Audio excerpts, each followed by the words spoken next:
ಎಲ್ಲರಿಗೂ ನಮಸ್ಕಾರಗಳು. ಶರತ್ ತಾಂದಲೆ ಅವರ ರಾವಣ ರಾಕ್ಷಸರ ರಾಜ ಕಾದಂಬರಿಯನ್ನು ಮುಂದುವರಿಸೋಣ. ರಾವಣನಿಗೆ ತನ್ನ ಜನ್ಮ ರಹಸ್ಯ ತಿಳಿಯುತ್ತೆ. ಅಂದರೆ ಈತನ ತಾಯಿ ಮತ್ತು ತಂದೆ ಇಷ್ಟಪಟ್ಟು ಮದುವೆ ಆದವರು ಅಲ್ಲ. ತಂದೆಯ ಮಗ ಅಂದರೆ ಇವನ ಮಲ ಅಣ್ಣ ಈಕೆಯನ್ನು ಮತ್ತು ಈಕೆಯ ತಂಗಿಯಂದಿರನ್ನ ಅಪಹರಿಸ್ಕೊಂಡು ಬಂದು ತಂದೆಗೆ ಒಪ್ಪಿಸಿರ್ತಾನೆ. ಆತನ ಬಲಾತ್ಕಾರದಿಂದ ಹುಟ್ಟಿದವರು ರಾವಣ, ಕುಂಭಕರ್ಣ ಮತ್ತು ಇತ್ಯಾದಿಗಳು. ಇದರ ಜೊತೆಗೆ ತಂದೆಯಾದ ವಿಶ್ರಾವಸು ಇವರನ್ನೆಲ್ಲ ಸ್ವಂತ ಮಕ್ಕಳು ಅಂತ ಒಪ್ಕೊಂಡೇ ಇರೋದಿಲ್ಲ. ಇವರೆಲ್ಲ ಅನಾರ್ಯರು ಅಂತ ಭಾವಿಸಿರ್ತಾನೆ. ಇದನ್ನೆಲ್ಲ ತಿಳ್ಕೊಂಡಂತಹ ರಾವಣನಿಗೆ ಬಹಳ ನೋವಾಗತ್ತೆ. ಆತ್ಮಹತ್ಯೆ ಮಾಡ್ಕೊಂಡ್ಬಿಡ್ಬೇಕು ಅಂತ ನದಿ ಹತ್ತಿರಕ್ಕೆ ಹೋಗ್ತಾನೆ. ಕಥೆ ಇಲ್ಲಿಗೆ ನಿಂತಿತ್ತು. ಮುಂದಕ್ಕೆ ಹೋಗೋಣ. ಮರದ ಎಲೆಗಳಿಂದ ನನ್ನ ಮೇಲೆ ಬೀಳ್ತಾ ಇದ್ದ ನೀರಿನ ಹನಿಗಳಿಂದಾಗಿ ನನಗೆ ಚಳಿಯಾಗಕ್ಕೆ ಪ್ರಾರಂಭ ಆಯಿತು. ನನ್ನ ಕೂದಲು ಈಗ ನನ್ನ ಮುಖದ ಮೇಲೆ ಬಿದ್ದಿತ್ತು. ನನಗನ್ನಿಸ್ತಿತ್ತು, ಈ ತಲೆಯನ್ನು ಬೋಳಿಸ್ಕೊಂಡ್ಬಿಡ್ಬೇಕು, ನನ್ನ ತಂದೆ ಸತ್ತಿದ್ದಾನೆ ಅಂತ ಘೋಷಿಸ್ಬಿಡ್ಬೇಕು ಅಂತ.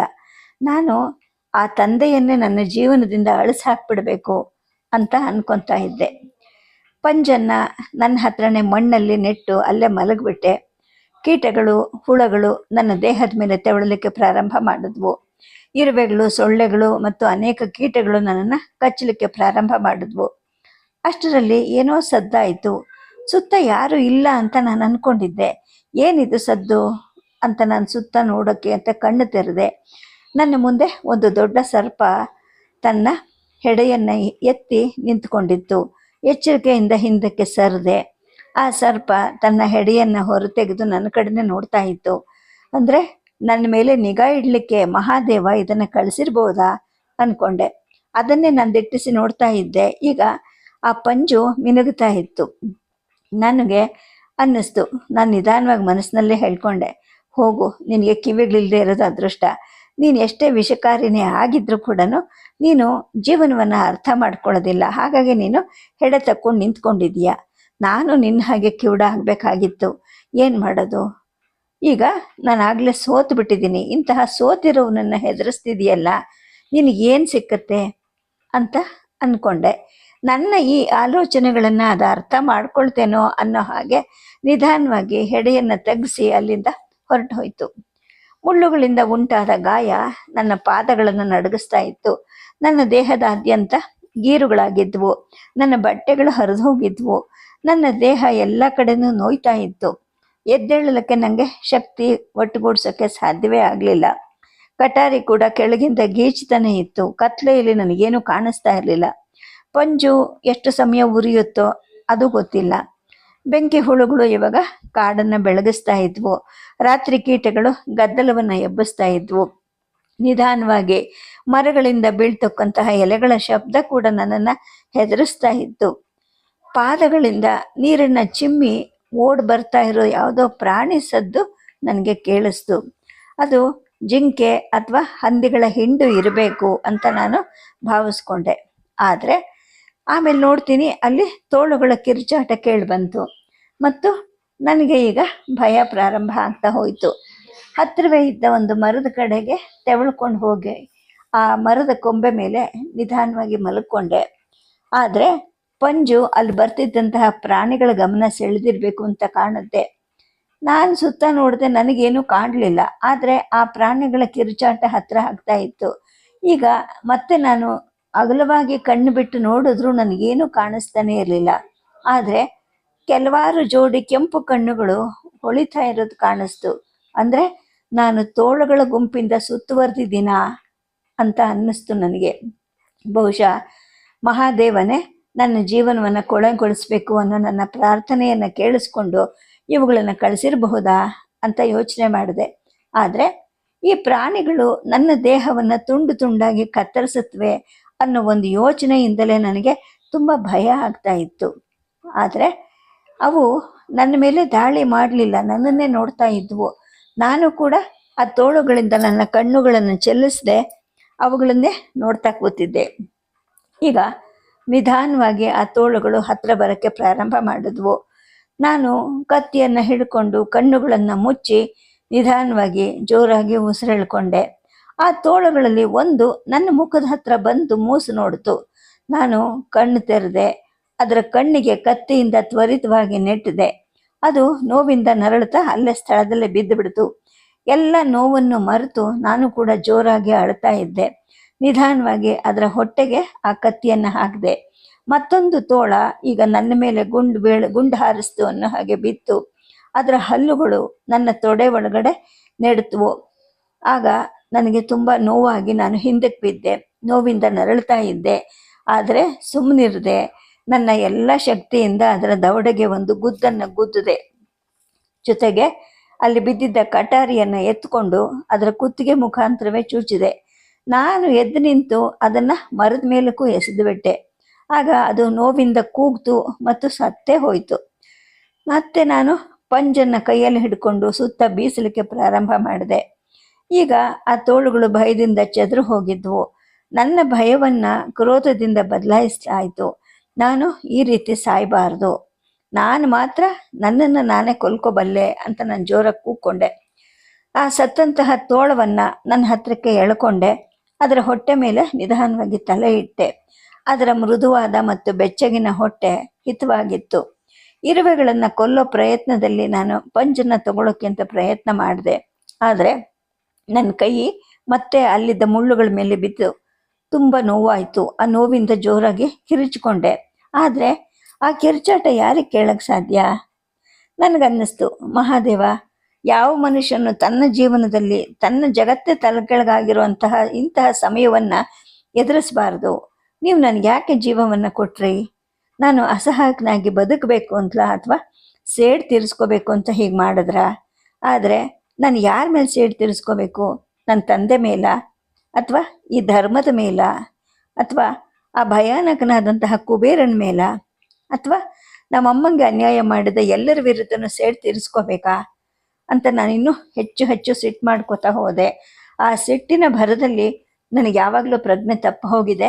ನನಗೆ ಅದರ ಅರಿವೇ ಆಗಿಲ್ಲ. ನಿಧಾನವಾಗಿ ಪಕ್ಷಿಗಳ ಶಬ್ದ ನನ್ನನ್ನು ಎಚ್ಚರಗೊಳಿಸ್ತು. ನೊಣಗಳು ಈಗ ಆ ತೋಳುಗಳ ಶವಗಳ ಮೇಲೆ ಹಾರಾಡ್ತಾ ಇದ್ವು. ಆಶ್ರಮಕ್ಕೆ ಹಿಂತಿರುಗಬೇಕು, ದೈನಂದಿನ ಪ್ರಾರ್ಥನೆ ಮತ್ತು ಸೂರ್ಯ ನಮಸ್ಕಾರದ ಸಮಯ ಇದು ಅಂತ ನೆನೆಸ್ಕೊಂಡೆ. ಈಗ ನನ್ನ ಹೃದಯ ಅದರಲ್ಲೇ ನೆಟ್ಟು ಹೋಗಿತ್ತು.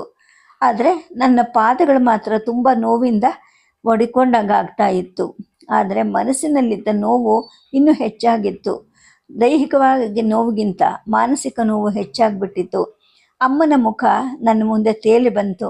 ಮಹಾದೇವ, ಈಗ ನಾನು ಏನಪ್ಪ ಮಾಡಲಿ ಅಂತ ಎದ್ದು ನಿಲ್ಲಕ್ಕೆ ಪ್ರಯತ್ನ ಮಾಡಿದೆ. ಆದರೆ ಏನೋ ಒಂದು ತೀಕ್ಷ್ಣವಾದ ನೋವು ನನ್ನ ಕಾಲಿನ ಮುಖಾಂತರ ಹಾದು ಹೋಯಿತು. ನನ್ನ ತೊಡೆ ಮೇಲಾಗಿದ್ದ ಗಾಯ ನೋಯಕ್ಕೆ ಪ್ರಾರಂಭ ಆಯಿತು.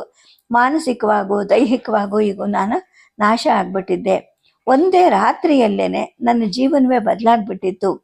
ಸೂರ್ಯನ ಬೆಚ್ಚಗಿನ ಕಿರಣ ಬರ್ತಾ ಇದ್ದ ಹಾಗೆ ನಾನಲ್ಲಿ ಮಲ್ಕೊಂಡೇ ಬಿಟ್ಟೆ. ಚೆನ್ನಾಗಿ ನಿದ್ದೆ ಮಾಡಿದ್ದೆ. ಆಗ ಯಾವಾಗಲೂ ಗೊತ್ತಿಲ್ಲ, ಇದಕ್ಕಿದ್ದ ಹಾಗೆ ದಶಗ್ರೀವ ಅಂತ ಯಾರೋ ಕೂಗ್ದಾಗ ಕೇಳಿಸ್ತು. ಶಬ್ದ ಬಂದ ಕಡೆ ನೋಡಿದೆ. ಯಾರೋ ನನ್ನನ್ನು ಹುಡುಕಕ್ಕೆ ಪ್ರಯತ್ನ ಮಾಡ್ತಾ ಇದ್ದಾರೆ ಅನ್ನಿಸ್ತು. ಆದರೆ ಆ ಮಾತಿಗೆ ಪ್ರತಿಕ್ರಿಯಿಸುವಂತಹ ಶಕ್ತಿ ಕೂಡ ನನ್ನಲ್ಲಿ ಇರಲಿಲ್ಲ. ಮತ್ತೆ ದಶಗ್ರೀವ ಅನ್ನೋ ಕೂಗು ಹತ್ರ ಬಂತು. ತಕ್ಷಣ ಗೊತ್ತಾಯಿತು ಇದು ಕುಂಭಕರ್ಣನ ಧ್ವನಿ ಅಂತ. ಅವನ ಧ್ವನಿಯನ್ನು ನಾನು ಗುರುತಿಸಿದೆ. ಅವನು ನನ್ನ ಕಡೆಗೆ ಓಡಿ ಬರ್ತಾ ಇದ್ದ. ಅಂದರೆ ನಾನು ಒಬ್ಬಂಟಿ ಅಲ್ಲ ಅಂತ ನನಗೀಗ ಅರಿವಾಯಿತು.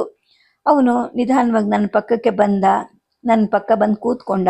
ನನ್ನ ಮುಖವನ್ನು ಬಟ್ಟೆಯಿಂದ ಒರೆಸ್ದ.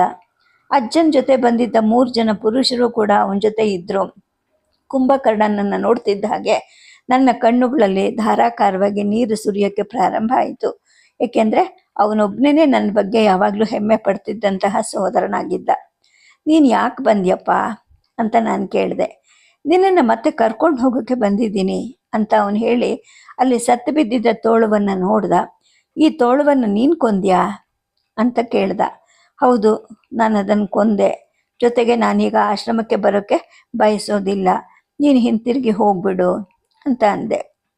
ಅವನು ಹೇಳ್ದ, ನೀನಿಲ್ಲದೆ ನಾನು ಹೇಗಪ್ಪ ಹೋಗಲಿ ದಶಗ್ರೀವ? ಎಲ್ಲರೂ ನಿನ್ನನ್ನು ಗಂಟೆಗಟ್ಟಲೆಯಿಂದ ಹುಡುಕ್ತಾ ಇದ್ದಾರೆ. ನೀನಿಲ್ಲದೆ ನಾನು ಬದುಕಲಿಕ್ಕೆ ಸಾಧ್ಯವೇ ಇಲ್ಲ. ನೀನು ನನ್ನ ಜೊತೆಗೆ ಬರಲೇಬೇಕು ಅಂತ ಕಣ್ಣೀರು ತುಂಬಿದ ಕಣ್ಣುಗಳ ಜೊತೆನೆ ಅವನು ನನ್ನ ತೊಡೆಯಿಂದ ಸೋರ್ತಿದ್ದ ರಕ್ತವನ್ನು ಒರೆಸ್ತಾ ಹೇಳ್ದ. ಆಗ ನಾನಂದೆ, ಕುಂಭಕರ್ಣ ಅಂತ ಇನ್ನು ಮಂತೇನೋ ಹೇಳಕ್ಕೆ ಅಂತ ಹೋದ್ರೆ ನನ್ನ ಕೈಲಿ ಸಾಧ್ಯವೇ ಆಗಲಿಲ್ಲ. ಅವನ ಭುಜದ ಮೇಲೆ ಕೈ ಇಟ್ಟೆ. ಅವನು ಇನ್ನೂ ಜಾಸ್ತಿ ಕಣ್ಣೀರು ಸುರಿಸ್ತಾ ನನ್ನನ್ನು ತಬ್ಬಿಕೊಂಡ. ಹೇಳ್ದ, ನಾನು ನಿನ್ನ ಆಜ್ಞೆಯನ್ನು ಯಾವತ್ತೂ ನಿರ್ಲಕ್ಷ್ಯ ಮಾಡೋದಿಲ್ಲ ಅಣ್ಣ.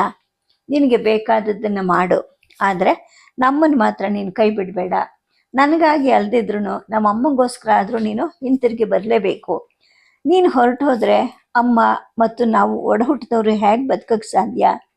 ನೀನು ಅಮ್ಮನಿಗೆ ಇನ್ನೂ ಜಾಸ್ತಿ ನೋವು ಕೊಡಬೇಕು ಅಂತ ಬಯಸ್ತಾ ಇದೆಯೇನು? ಈಗ ಅವಳಿಗೆ ನಮ್ಮ ಅಗತ್ಯ ಇದೆ. ನೀನು ಹೊರಟು ಹೋದಾಗಿಂದಲೂ ಅವಳು ನಿನಗೋಸ್ಕರನೇ ಅಳ್ತಾ ಇದ್ದಾಳೆ ಅಂತ ಹೇಳ್ದ. ನನಗೆ ಏನು ಹೇಳೋಕ್ಕೂ ತೋಚಲಿಲ್ಲ. ಏನೋ ಒಂದು ರೀತಿಯ ಬೇಸರ, ನಿರಾಸೆ ಇವುಗಳಿಂದ ಅವನನ್ನು ಅಪ್ಕೊಂಡು ಅವನ ಅಪ್ಪುಗೆಯಲ್ಲೇ ಕುಸಿದು ಬಿದ್ದೆ. ನನ್ನ ಸ್ವಾರ್ಥದ ಆಲೋಚನೆಗಳಲ್ಲಿ ನನಗೆ ಬೇರೆ ಏನೂ ತಿಳಿದಿರಲಿಲ್ಲ.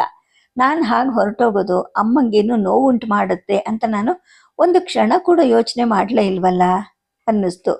ಈಗ ನನಗೆ ನನ್ನ ಮೇಲೆ ಕೋಪ ಬರೋಕ್ಕೆ ಪ್ರಾರಂಭ ಆಯಿತು. ಕುಂಭಕರ್ಣ, ನನ್ನನ್ನು ಕ್ಷಮಿಸಿಬಿಡು. ನಾನು ನಿಮ್ಮನ್ನು ಯಾವತ್ತೂ ಬಿಡೋದಿಲ್ಲ.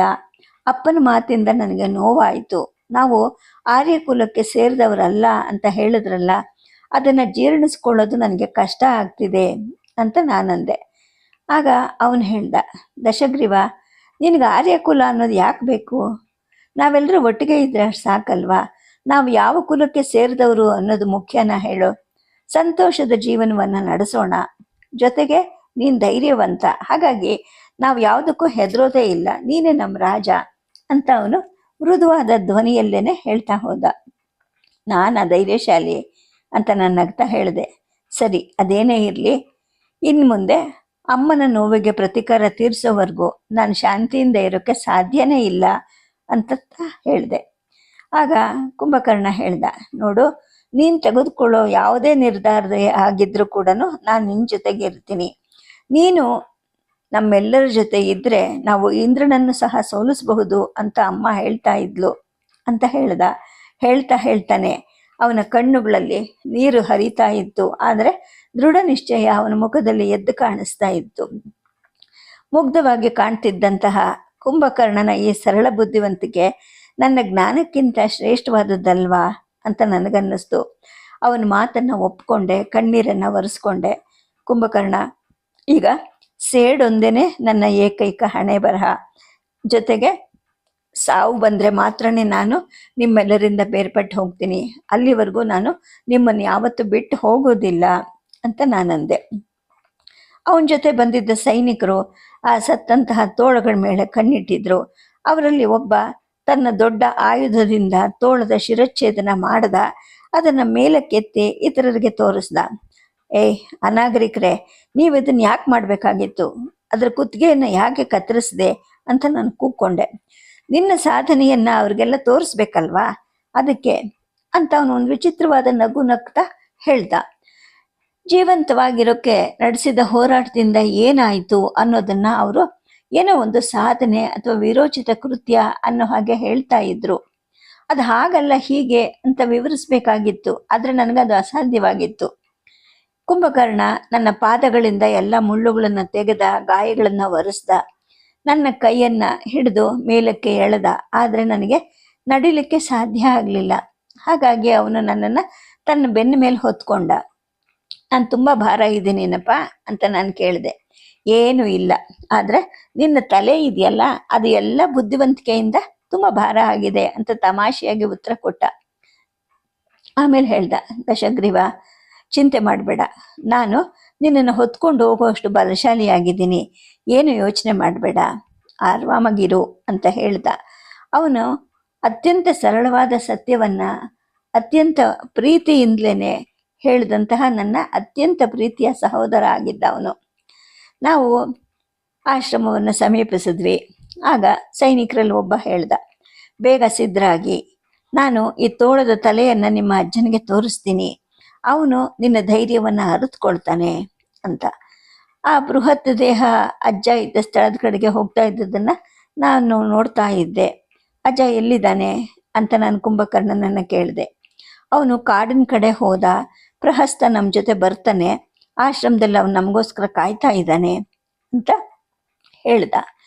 ನೋಡಿದ್ರೆ ಆ ಆಶ್ರಮದ ಪ್ರವೇಶ ದ್ವಾರ ಮುರಿದು ಹೋಗಿತ್ತು. ಒಳಗಡೆ ಹೋದ್ವಿ. ಅಲ್ಲಿ ನನ್ನ ಕಣ್ಣು ಪ್ರಹಸ್ತನ ಕಣ್ಣುಗಳನ್ನು ಭೇಟಿಯಾದವು. ಆದರೆ ನಾನು ಅವನನ್ನು ನಿರ್ಲಕ್ಷ್ಯ ಮಾಡಿದೆ. ಅವರು ಅನಾಗರಿಕರು, ಅವರು ನೋಡಿದ್ರೇ ಅವ್ರ ಕೊಳಕ್ತನ ಅರ್ಥ ಆಗುತ್ತೆ ಅಲ್ವಾ ಅಣ್ಣ ಅಂತ ಕುಂಭಕರ್ಣ ನಗ್ತಾ ಹೇಳ್ದ. ಅಜ್ಜ ರಾತ್ರಿನೇ ಹೊರಡಬೇಕು ಅಂತ ಬಯಸಿದ್ರು, ಆದರೆ ದಶಗ್ರೀವ ಬರೋವರೆಗೂ ನಾನು ಬರೋದಿಲ್ಲ ಅಂತ ಅಮ್ಮ ಹೇಳಿದ್ಲು ಅಂತ ಕುಂಭಕರ್ಣ ಹೇಳ್ದ. ನಿಧಾನವಾಗಿ ನನ್ನನ್ನು ತನ್ನ ಬೆನ್ನಿನಿಂದ ಕೆಳಗಿಳಿಸ್ದ. ಅವನು ನನ್ನ ಕೈ ಹಿಡಿದು ಈಗ ಕುಟೀರದ ಕಡೆಗೆ ಕರ್ಕೊಂಡು ಹೋದ. ನಾನು ಅವನ ಜೊತೆ ನಡೆಯೋಕ್ಕೆ ಪ್ರಾರಂಭ ಮಾಡಿದೆ. ಆಶ್ರಮ ಎಲ್ಲ ಕಡೆಗೂ ಗೊಂದಲಮಯವಾಗಿತ್ತು. ಮುರಿದ ಬೇಲಿ, ಮುರಿದ ಮುಳ್ಳಿನ ದಿಮ್ಮಿಗಳು ಹಾಗೆ ಎಲ್ಲ ಕಡೆ ಹರಡಿತ್ತು. ಕುದುರೆಗಳ ಗೊರಸಿನ ಗುರುತುಗಳ ಜೊತೆ ಎಲ್ಲ ಕಡೆ ಮಣ್ಣು ತುಂಬಿತ್ತು. ಆಶ್ರಮದಲ್ಲಿ ಭಯಂಕರವಾದ ಮೌನವೂ ಇತ್ತು. ಕೆಲವು ಶಿಷ್ಯರನ್ನ ಅವರ ಕುಟಿ ಹೊರಗಡೆ ಕಾಣಬಹುದಾಗಿತ್ತು. ಅಂದರೆ ನಾನು ಹೆಮ್ಮೆಯಿಂದ ಇಷ್ಟು ದಿನ ನೋಡ್ತಾ ಇದ್ದ ಈ ಆಶ್ರಮ ಈಗ ವಿಚಿತ್ರ ಅನ್ನಿಸ್ತಾ ಇತ್ತು. ಜೊತೆಗೆ ನನ್ನ ದೇಹವೂ ಕೂಡ ಈಗ ದಣದಿತ್ತು. ನನ್ನ ಮನಸ್ಸು ಮಾತ್ರ ಓಡ್ತಾ ಇತ್ತು. ಅಮ್ಮನನ್ನ ತಕ್ಷಣ ನೋಡಬೇಕು ಅಂತ ನಾನು ಹಂಬಲಿಸ್ತಾ ಇದ್ದೆ. ಜೊತೆಗೇನೆ ಅಮ್ಮನನ್ನ ನೋಡೋಕ್ಕೆ ನನಗೆ ಭಯನೂ ಇತ್ತು. ಮತ್ತೆ ಅವಳ ಕಣ್ಣುಗಳನ್ನು ಎದುರಿಸ್ಬೇಕಲ್ಲ ಅಂತ ಒಂದು ರೀತಿಯ ಭಯ ನನ್ನಲ್ಲಿ ಕಾಡ್ತಾ ಇತ್ತು. ಕುಂಭಕರ್ಣ ನನ್ನನ್ನು ಜಗಲಿ ಹತ್ರ ಕೂರಿಸ್ದ. ನನ್ನ ಗಾಯಗಳಿಂದ ಇನ್ನೂ ರಕ್ತ ಸುರಿತಾನೇ ಇತ್ತು. ಗಾಯಗಳಿಗೆ ನಾನು ನಿಂಗೆ ಔಷಧಿ ತರ್ತೀನಿ ಅಂತ ಹೇಳಿಬಿಟ್ಟು ಕುಂಭ ಒಳಗಡೆ ಹೋದ. ಶೂರ್ಪ ನಮ್ಮ ಚಿಕ್ಕಮ್ಮನ ಕುಟೀರದ ಹೊರಗಡೆ ನಿಂತಿದ್ಲು. ನೋಡಿದೆ. ನಾನು ಮಾಡಿದ ಕೆಲಸವನ್ನು ಮೊದಲು ನಾನು ಯಾವತ್ತೂ ಯೋಚನೆ ಸರಿಯಾಗಿ ಮಾಡಿದ್ನಲ್ಲ. ಇಂತಹ ಸಹೋದರಿ ಇದ್ದಾಳಲ್ವ ನನಗೆ, ಇವರನ್ನೆಲ್ಲ ಬಿಟ್ಟು ಹೋಗೋಕ್ಕೆ ತಯಾರಾಗಿದ್ನಲ್ಲ ಅಂತ ನನ್ನ ಹೃದಯ ಕರಗ್ತಾ ಹೋಯಿತು. ಮುಗ್ಧಳು ಮತ್ತು ಹಠಮಾರಿ ಅವಳು. ಹಾಗಾಗಿ ನನಗೆ ಅವಳ ಮೇಲೆ ಆಗಾಗ ಕೋಪ ಬರ್ತಾ ಇತ್ತು. ಆದರೆ ನನಗೆ ಅವಳನ್ನು ಕಂಡ್ರೆ ತುಂಬ ಪ್ರೀತಿ ಇತ್ತು. ಅಂದರೆ ನಾವೆಲ್ಲರೂ ಮಲ ಸಹೋದರರು ಅಥವಾ ಮಲ ಒಡ ಹುಟ್ಟಿದವರು ಅನ್ನೋ ಭಾವನೆ ನನ್ನಲ್ಲಿ ಸದಾ ಸುಪ್ತ ಪ್ರಜ್ಞೆಯಲ್ಲಿ ಇದ್ದೇ ಇತ್ತು. ಅವಳನ್ನೇ ಎವೆಯಿಕ್ಕದೆ ನೋಡ್ತಾ ಹೋದೆ.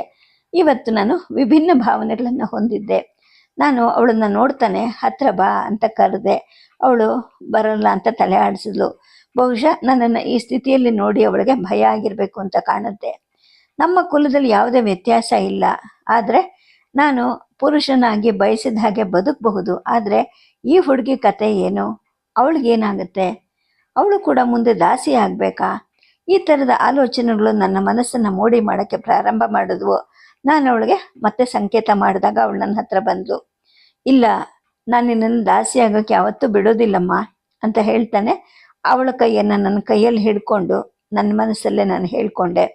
ಎಲ್ಲ ಒಡ ಹುಟ್ಟಿದವರು ನನ್ನ ಸುತ್ತ ಬಂದು ನಿಂತ್ಕೊಂಡ್ರು. ಅವರ ಕಣ್ಣಲ್ಲಿ ತುಂಬಿದ್ದ ಪ್ರೀತಿಯನ್ನು ನೋಡಿದಾಗ ಇಷ್ಟು ದೊಡ್ಡ ಕುಟುಂಬವನ್ನು ನಾನು ಹೊಂದ್ಕೊಂಡಿದ್ದೀನಲ್ಲ, ಈಗ ಇವ್ರ ಜವಾಬ್ದಾರಿ ನನ್ನ ಹೆಗಲ ಮೇಲಿದೆ ಅಲ್ವಾ ಅಂತ ನಾನು ಅರಿತುಕೊಂಡೆ. ಜೊತೆಗೇನೆ ಅವರ ಹೆಸರುಗಳು ತಮಾಷೆಯ ಅರ್ಥಗಳ ಜೊತೆಗೆ ಇದೆ ಅಲ್ವಾ ಅಂತ ನನಗೆ ನಮ್ಮ ಅಪ್ಪನ ಮೇಲೆ ತುಂಬ ಸಿಟ್ಟು ಬರ್ತಾ ಹೋಯಿತು. ಅಂದರೆ ನಮ್ಮ ಈ ದುಷ್ಟ ತಂದೆ ನಮ್ಮನ್ನು ವಿಚಿತ್ರ ಮತ್ತು ಹಾಸ್ಯಾಸ್ಪದ ಪದಗಳಲ್ಲಿ ಹೆಸರನ್ನು ಕೊಟ್ಟಿದ್ರು. ಅಂದರೆ ಈ ಕ್ರೂರ ತಂದೆಯಿಂದ ನಾವು ಶಾಪಗ್ರಸ್ತರಾಗಿದ್ದೀವಿ.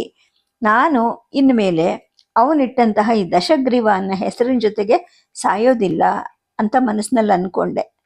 ನಾನು ದಶಗ್ರೀವನಂತೆ ಕುಂಭಕರ್ಣ, ವಿಭೀಷಣ, ಮಹಾಪಾಶ್ವ, ಖರ, ದೂಷಣ, ಶೂರ್ಪಣಖಿ, ಮಹೋದರ, ಕುಂಬಿಸಿ, ಏನಿಂಥ ಹೆಸರುಗಳು! ಈ ಥರದ ಹೆಸರನ್ನ ತಂದೆ ನಮಗಿಟ್ನಲ್ಲ ಅಂತ ನನಗೆ ಒಂದು ರೀತಿಯ ಕ್ರೋಧ ಉಂಟಾಗ್ತಾ ಇತ್ತು. ಸ್ವಲ್ಪ ಸಮಯದ ನಂತರ ಕುಂಭಕರ್ಣ ಸ್ವಲ್ಪ ಔಷಧಿ ಮತ್ತು ಸ್ವಚ್ಛವಾದ ಬಟ್ಟೆ ಜೊತೆಗೆ ನನ್ನ ಹತ್ರ ಬಂದ. ವಿಭೀಷಣ ಹೋಗಿ ನನಗೆ ಒಂದು ಲೋಟ ನೀರು ತಂದ. ನಾನು ಬಾಯಾರಿಕೆಯಿಂದ ಕುಡಿದ ಮಡಕೆಯನ್ನು ಅವನ ಕೈಗೆ ಕೊಟ್ಟೆ. ವಿಭೀಷಣ ಉಳಿದ ನೀರಿನಿಂದ ನನ್ನ ಪಾದಗಳನ್ನು ತೊಳೆಯೋಕ್ಕೆ ಪ್ರಾರಂಭ ಮಾಡಿದ. ಅದನ್ನು ಮಾಡ್ತಾನೆ ಅವನು ಬಿಕ್ಕಿ ಬಿಕ್ಕಿ ಅಳ್ತಾ ಇದ್ದ. ನನಗೆ ಅದನ್ನು ನೋಡಲಿಕ್ಕೆ ಸಾಧ್ಯ ಆಗಲಿಲ್ಲ. ಅವನು ತನ್ನ ಕಣ್ಣೀರನ್ನು ಒರೆಸ್ಕೊಂಡ. ಆದರೆ ಬಿಕ್ಕಿ ಬಿಕ್ಕಿ ಅಳೋದನ್ನು ನಿಯಂತ್ರಿಸೋಕ್ಕೆ ಅವನ ಕೈಯಲ್ಲಿ ಸಾಧ್ಯವೇ ಆಗಲಿಲ್ಲ. ಅಳ್ಬೇಡ ವಿಭೀಷಣ ಅಂತ ನಾನು ಅವನ ತಲೆಯನ್ನು ಸವರ್ತಾ ಹೇಳಿದೆ. ಅದಕ್ಕೆ ಅವನು ಹೇಳ್ದ, ದಶಗ್ರೀವ, ಇನ್ಯಾವತ್ತೂ ನಮ್ಮನ್ನು ಈ ರೀತಿ ಬಿಡಬೇಡ. ನೀನು ಹೊರಟು ಹೋದಾಗಿಂದ ನಾವು ಈ ದಾಳಿಕೋರರಿಗೆ ಹೆದರ್ಕೊಂಡ್ಬಿಟ್ಟಿದ್ದೀವಿ. ನಿನ್ನ ಉಪಸ್ಥಿತಿ ನಮಗೆ ಶಕ್ತಿಯನ್ನು ಕೊಡುತ್ತೆ. ನಿನ್ನನ್ನು ಬಿಟ್ಟು ನಮಗೆ ಬೇರೆ ಯಾರೂ ಇಲ್ಲ ಅಂತ ಅಳ್ತಾನೆ ಹೇಳ್ದ. ನಿನ್ನೆ ಏನಾಯಿತೋ ಅದ್ರ ಬಗ್ಗೆ ಎಲ್ಲರೂ ಹೆದರಿಬಿಟ್ಟಿದ್ರು. ನೀನು ಹಿಂತಿರುಗಿ ಬರೆದಿದ್ರೆ ನಾನು ನಿರ್ಧಾರ ಮಾಡೇ ಬಿಟ್ಟಿದ್ದೆ. ನಮ್ಮ ಅಪ್ಪನ್ನ ಮತ್ತು ಜೊತೆಗೆ ಹೊಸದಾಗಿ ಬಂದಲ್ಲ ಈ ನಮ್ಮ ಅಜ್ಜ ಅಂತ, ಅವನ್ನು ಕೊಂದು ಬಿಡಬೇಕು ಅಂತ ಅನ್ಕೊಂಡಿದ್ದೆ ಅಣ್ಣ ಅಂತ ಮಹೋದರನು ಕೋಪದಿಂದಲೇ ಹೇಳ್ದ. ಆಗ ನಾನು ಹೇಳಿದೆ, ನೋಡು, ನಾವು ಅನೇಕ ಜನರನ್ನ ಕೊಲ್ಲಬೇಕಾಗಿದೆ, ಆದರೆ ಸರಿಯಾದ ಸಮಯ ಬಂದಾಗ ಅದನ್ನು ಮಾಡೋಣ. ಜೊತೆಗೆ ನಾನು ನಿಮಗೆಲ್ಲ ಭರವಸೆ ಕೊಡ್ತೀನಿ, ನಾನು ಯಾವತ್ತೂ ನಿಮ್ಮಗಳನ್ನ ಬಿಟ್ಟು ಹೋಗೋದಿಲ್ಲ ಅಂತ ನಾನು ಮಹೋದರನ ಕೈಯನ್ನು ನನ್ನ ಕೈಯಲ್ಲಿ ತಗೊಳ್ತಾ ಹೇಳಿದೆ. ನನ್ನ ಈ ಉತ್ತರದಿಂದ ಅವ್ರಿಗೆಲ್ಲರಿಗೂ ಸಂತೋಷ ಆಯಿತು. ಜೊತೆಗೆ ಕುಂಭಕರ್ಣ ಹಚ್ಚಿದ್ದಂತಹ ಔಷಧಿಯಿಂದ ಸ್ವಲ್ಪ ನನ್ನ ನೋವು ಕಡಿಮೆ ಆಯಿತು. ಅವರೆಲ್ಲರೂ ನನ್ನ ಸುತ್ತ ಕೂತಿದ್ರು. ಈಗ ದಶಗ್ರೀವ ಅನ್ನೋ ಕೂಗು ಕೇಳಿಸ್ತು. ಅದು ಅಮ್ಮನದು ಅಂತ ನಂಗೆ ಚೆನ್ನಾಗಿ ಗೊತ್ತು. ನನಗೆ ಮತ್ತೆ ದುಃಖ ಆಯಿತು. ಅಮ್ಮನನ್ನು ಈಗ ಎದುರಿಸ್ಬೇಕಾ ಅಥವಾ ಬೇಡವಾ ಅಂತ ನಂಗೆ ಅರ್ಥ ಆಗಲಿಲ್ಲ. ಆದರೆ ಮತ್ತೆ ಮತ್ತೆ ಕರೆದ್ಲು ಅವಳು, ದಶಗ್ರೀವ ದಶಗ್ರೀವ ಅಂತ. ನಾನು ಅವಳ ಕಡೆ ಹೋಗೋಕ್ಕೆ ಅಂತ ಎದ್ದೆ. ಕುಟೀರದ ಒಳಗಡೆ ನೋಡಿದೆ. ಅವಳು ಗೋಡೆಗೆ ಬೆನ್ನನ್ನು ತಾಗಿಸಿ ಕೂತಿದ್ಲು. ಅವಳ ಕೂದಲು ಬಿಚ್ಚಿ ಹೋಗಿತ್ತು, ಬಟ್ಟೆಗಳು ಅಸ್ತಿವಸ್ತಿವಾಗಿದ್ವು. ಒಳಗೆ ಬಾ ಅಂತ ಅವಳು ಒರಟು ಧ್ವನಿಯಲ್ಲಿ ಹೇಳಿದ್ಲು. ರಾತ್ರಿ ಇಡೀ ನಿದ್ದೆ ಮಾಡಿಲ್ಲ ಅಂತ ಅವಳ ಕಣ್ಣುಗಳೇ ಹೇಳ್ತಾ ಇದ್ವು. ಗೋಡೆಗೆ ಹೊರಗೆ ನಿಂತ್ಕೊಂಡು ನನ್ನ ಪಾದಗಳನ್ನೇ ನಾನು ನೋಡ್ಕೋತಾ ನಿಂತ್ಕೊಂಡೆ. ನೀನು ಎಲ್ಲಿ ಹೋಗಿದ್ದೆ ಅಂತ ಅಮ್ಮ ಕೇಳಿದ್ಲು. ಎಲ್ಲೂ ಇಲ್ಲ ಅಮ್ಮ, ಇಲ್ಲೇ ನದಿ ಹತ್ರ ಇದ್ದೆ ಅಂತ ನಾನು ಹೇಳಿದೆ. ಆ ಸಮಯದಲ್ಲ, ಅದು ನನಗೆ ಹೇಳಿದೆ. ನಿನಗೆ ಯಾರ ಮೇಲೆ ಕೋಪ ಬಂದಿತ್ತು? ನಿನ್ನ ಅಪ್ಪನ ಮೇಲ ಅಥವಾ ನಮ್ಮ ಅಪ್ಪ ಬಂದಿದ್ದಕ್ಕ? ಇಷ್ಟು ದಿವಸ ನೀನು ನಿನ್ನ ಗೌರವಾನ್ವಿತ ತಂದೆ ಅಂತ ಅಂದ್ಕೊಂಡಿಯಲ್ಲ, ಅವನನ್ನು ನಾನು ಹೊಡೆದೆ, ಅದಕ್ಕೆ ನಿಂಗೆ ಕೋಪ ಬಂತ ಅಂತ ಏರಿದ ಧ್ವನಿಯಲ್ಲಿ ಅಮ್ಮ ಕೇಳಿದ್ಲು. ನನಗೆ ಏನು ಮಾತು ತೋಚದೆ ಮೌನವಾಗಿ ನಿಂತಿದ್ದೆ. ಇವತ್ತು ಅವಳ ಧ್ವನಿ ಬದಲಾಗಿತ್ತು. ತುಂಬ ಗಂಭೀರಳಾಗಿದ್ಲು ಮತ್ತು ಕಠೋರಳಾಗಿದ್ಲು. ಅಮ್ಮ ಮತ್ತೆ ಕೇಳಿದ್ಲು, ನೀನು ನಿನ್ನ ತಂದೆ ಹತ್ರ ಹೋದಾಗ ಆ ದುಷ್ಟ ಏನು ಹೇಳ್ದ ಅಂತ ಕೇಳಿದ್ಲು. ನಾನು ಅವಳ ಪ್ರಶ್ನೆಗೆ ಉತ್ತರಿಸಿದೆ. ಅವರು ಕೋಪಗೊಂಡು ನನ್ನನ್ನು ನಿಲ್ಲಿಸಿದ್ರು ಅಮ್ಮ. ನಾನು ಆರ್ಯ ಅಲ್ಲ ಅಂತಲೂ ಅವ್ರು ಹೇಳಿದ್ರು. ಸೇವಕ ಮಹಿಳೆಯರ ಮಕ್ಕಳು ಆರ್ಯರಾಗಕ್ಕೆ ಸಾಧ್ಯ ಇಲ್ಲ ಅಂತ ಹೇಳಿದ್ರು. ನನಗೆ ನನ್ನನ್ನು ನಾನು ನಿಯಂತ್ರಿಸ್ಕೊಳ್ಳೋಕ್ಕೆ ಸಾಧ್ಯ ಆಗಲಿಲ್ಲ. ಬಿಕ್ಕಿ ಬಿಕ್ಕಿ ಅಳಕ್ಕೆ ಪ್ರಾರಂಭ ಮಾಡಿದೆ ಮತ್ತೆ ಅಂತ ಇನ್ನೂ ಹೇಳೋಷ್ಟರಲ್ಲಿ, ಹಾಗಾಗಿ ಅದಕ್ಕೋಸ್ಕರ ನೀನು ಆತ್ಮಹತ್ಯೆ ಮಾಡ್ಕೊಳಕ್ಕೆ ಹೋದ್ಯಾ ಅಂತ ಅಮ್ಮ ಕೇಳಿದ್ಲು. ನನಗೆ ಏನು ಹೇಳೋಕ್ಕೂ ತೋಚಲಿಲ್ಲ. ಅಂದರೆ ಆತ್ಮಹತ್ಯೆ ಮಾಡ್ಕೊಳಕ್ಕೆ ಹೋಗಿದ್ದೀನಿ ಅಂತ ಅಮ್ಮಂಗೆ ಗೊತ್ತಾಯ್ತಾ ಅಂತ ಅನ್ನಿಸ್ತು. ಸರಿ, ಯಾಕೆ ಹಿಂಗೆ ಹಿಂದಿರುಗ್ದೆ ನೀನು? ಜೀವಂತವಾಗಿ ಯಾಕೆ ಬಂದೆ? ನಿನ್ನಂತಹ ಬೆನ್ನು ಮೂಳೆ ಇಲ್ಲದ ಹುಳು ಸತ್ತು ಹೋಗಬೇಕಾಗಿತ್ತಲ್ವಾ, ಯಾಕೆ ಬದುಕು ಬಂದೆ ಅಂತ ಅಮ್ಮ ಕೋಪ ಮಾಡ್ಕೊಂಡು ಹೇಳಿದ್ಲು. ಅವಳ ಮಾತುಗಳು ನನ್ನನ್ನು ಚುಚ್ಚುತ್ತಾ ಇದ್ವು. ನಾನು ತಲೆ ತೆಗೆಸಿ ಅವಳ ಮಾತನ್ನು ಕೇಳ್ತಾನೆ ಇದ್ದೆ. ಸರಿ, ಆರ್ಯ ಅಲ್ಲ ಅಂತ ಹೇಳಿಬಿಟ್ಟು ಅಂದರೆ ಅದೇನಷ್ಟು ದೊಡ್ಡ ಕಾರಣ ಅಲ್ಲ, ಅದಕ್ಕೋಸ್ಕರ ನೀನು ಆತ್ಮಹತ್ಯೆ ಮಾಡ್ಕೊಳ್ಳೋಕ್ಕೆ ಹೋದೆ ಅಲ್ವಾ? ನಿನಗೆ ನಿಮ್ಮ ಅಮ್ಮನ ಬಗ್ಗೆ ಜೊತೆಗೆ ನಿನ್ನ ಒಡ ಹುಟ್ಟಿದವ್ರ ಬಗ್ಗೆ ಏನು ಯೋಚನೆನೇ ಬರಲಿಲ್ವಾ? ಮಹಾದೇವ, ನಾನು ಯಾಕೆ ಇಂಥ ಸ್ವಾರ್ಥಿಗೆ ಜನ್ಮ ಕೊಟ್ಟೆ ಅಂತ ಅವಳು ತಲೆ ಜಜ್ಕೊಂತ ಹೇಳಿದ್ಲು. ನೋಡು, ನಿನ್ನ ರಕ್ತನಾಳಗಳು ಆ ದುಷ್ಟ ವಿಶ್ರವನ ರಕ್ತವನ್ನು ಹೊತ್ತೊಯ್ಯುತ್ತವೆ. ನಾನು ಮರೆತು ಹೋಗ್ಬಿಟ್ಟಿದ್ನೆ ಅಲ್ವಾ? ನಾನು ಈ ನಿಷ್ಪ್ರಯೋಜಕ ಮಗುವನ್ನು ನನ್ನ ಹಾಲಿಂದ ಪೋಷಿಸಿದ್ದೆ ಮಹಾದೇವ.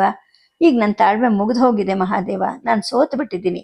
ನಾನು ಹೆಚ್ಚು ನಿರೀಕ್ಷಿಸಿದವನು ತುಂಬ ಮೂರ್ಖನಾಗಿ ಪರಿಣಮಿಸ್ಬಿಟ್ಟ. ನಾನು ಇನ್ನು ಮುಂದೆ ಬದುಕೋಕ್ಕೆ ಪ್ರಯತ್ನ ಮಾಡೋದೇ ಇಲ್ಲ. ಈ ಅವಮಾನವನ್ನು ಸಹಿಸೋಕ್ಕೂ ನನ್ನ ಕೈಲಿ ಸಾಧ್ಯ ಇಲ್ಲ. ಆದರೆ ನನ್ನ ಸ್ವಂತ ಮಗನೇ ನನ್ನನ್ನು ನಿರಾಕರಿಸ್ತಾ ಇದ್ದಾನಲ್ಲ, ನನಗೆ ಇದು ಸಹಿಸಕ್ಕೆ ಸಾಧ್ಯ ಆಗ್ತಾ ಇಲ್ಲ. ಹೋಗು ದಶಗ್ರೀವ, ಹೊರಟೋಗು. ನನ್ನ ಕನಸುಗಳೆಲ್ಲ ನುಚ್ಚು ನೂರಾಗಿದೆ ಅಂತ ಅಮ್ಮ ಅಳ್ತಾನೆ ಹೇಳ್ತಾ ಹೋದ್ಲು. ಅಮ್ಮ ಅಂತ ನಾನು ಅವಳ ಪಕ್ಕದಲ್ಲಿ ಕೂತ್ಕೊಂಡೆ. ಆದರೆ ಅವಳು ತನ್ನ ಕೈಯನ್ನು ಅಲ್ಲಾಡಿಸಿದ್ಲು. ನೋಡು, ನೀನು ನನ್ನ ಮಗ ಅಲ್ಲ, ನಾನು ಅಸುರ, ನೀನು ಆ ದುಷ್ಟ ವಿಶ್ರವಸನ ಮಗ. ಆರ್ಯ ಅಲ್ವಾ ನೀನು? ಹೋಗು, ಹೊರಟೋಗು, ನೀನು ಬರಬೇಡ ನನ್ನ ಹತ್ರ ಅಂತ ನನ್ನನ್ನು ದೂರ ತಳ್ತಾನೆ ಅಮ್ಮ ಹೇಳ್ತಾ ಇದ್ಲು.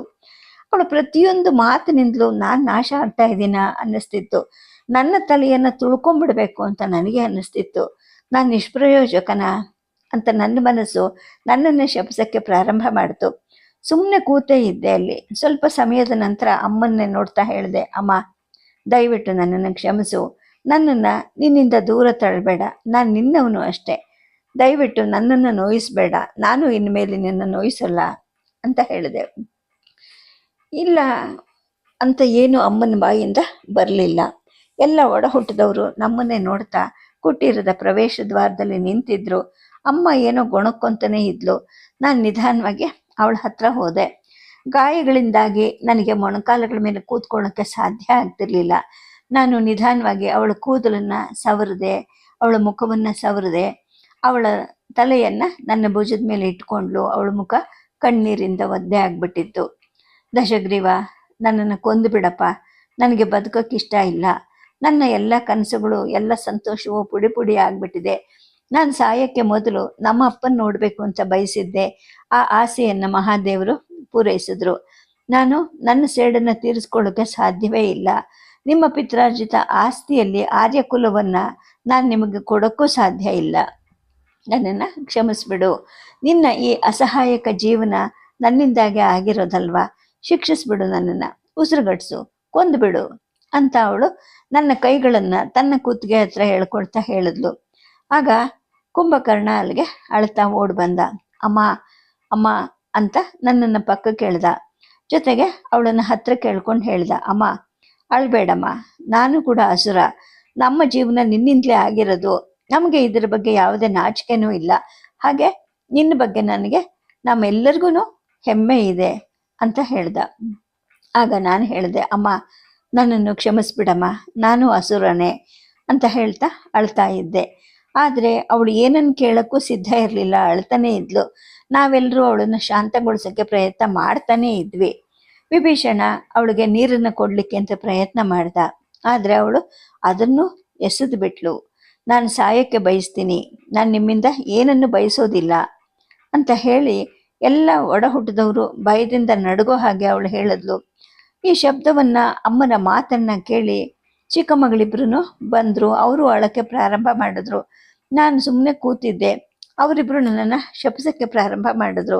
ಈಗ ನಾನು ಇನ್ನೂ ಹೆಚ್ಚು ಅಸಹಾಯಕನಾಗಿ ಅವ್ರ 3 ಜನನೂ ನೋಡ್ತಾ ನಿಂತಿದ್ದೆ. ಸದ್ಯಕ್ಕೆ ಕಥೆಯನ್ನು ನಿಲ್ಲಿಸಿರ್ತೀನಿ. ನಮಸ್ಕಾರ.